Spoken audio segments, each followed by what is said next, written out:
کیا یہ سچ ہے؟ پاکستان کے سفیر سردار یاسر الیاس خان نے حال ہی میں ہونے والی لندن کی ایک تقریب میں اسرائیل کے سفیر سے ملاقات کی ہے۔ اس میں کتنی صداقت ہے؟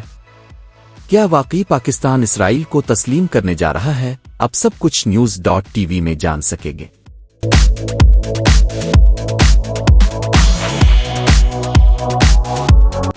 سوشل میڈیا میں بار بار ایسی خبریں بڑی تیزی کے ساتھ گردش کر رہی ہیں جس سے معلوم ہوتا ہے پاکستان اسرائیل کے ساتھ اپنے تعلقات استوار کرنا چاہتا ہے۔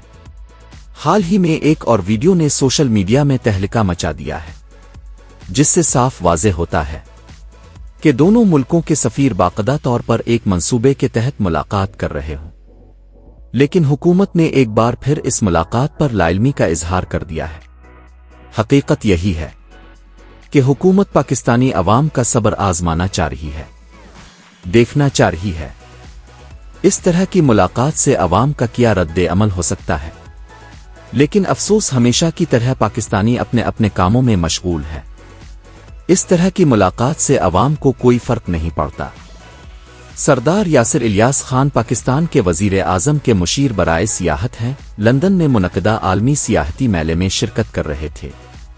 وہاں ایک ویڈیو وائرل ہوئی ہے جس میں انہیں ڈائریکٹر جنرل اسرائیلی وزارت سیاحت کے ساتھ ہاتھ ملاتے اور مختصر گفتگو کرتے دیکھا گیا ہے۔ دونوں ممالک کے مابین باقاعدہ سفارتی تعلقات موجود نہیں ہیں، لیکن پھر یہ ملاقات کیوں ہوئی؟ جب سردار یاسر الیاس خان سے پوچھا گیا تو انہوں نے اس ملاقات کو جھوٹ قرار دیا ہے۔ جھوٹ کیوں نہ کہتے؟ عوام کا رد عمل اس سے زیادہ خوفناک ہو سکتا تھا۔ وزارت خارجہ پاکستان نے کہا ہے کہ اگر یہ ملاقات ہوئی بھی ہے تو حکومت کی طرف سے کوئی اجازت معلومات نہیں تھی۔ پاکستانی میڈیا کو اداروں کا اس قدر خوف ہو چکا ہے، وہ غیر جانبدارانہ خبر دینا چھوڑ چکا ہے۔ بعض ذرائع کا کہنا ہے سردار یاسر الیاس خان جانتے نہیں تھے کہ جن سے وہ مل رہے ہیں وہ اسرائیلی وفد کے ہیں، اور انہوں نے کہا کہ یہ ملاقات بغیر اطلاع بغیر اجازت ہوئی تھی۔ ناظرین، ایک دن اچانک یہ خبر بھی آ جائے گی، پاکستان نے اسرائیل کو باقاعدہ طور پر تسلیم کر لیا ہے۔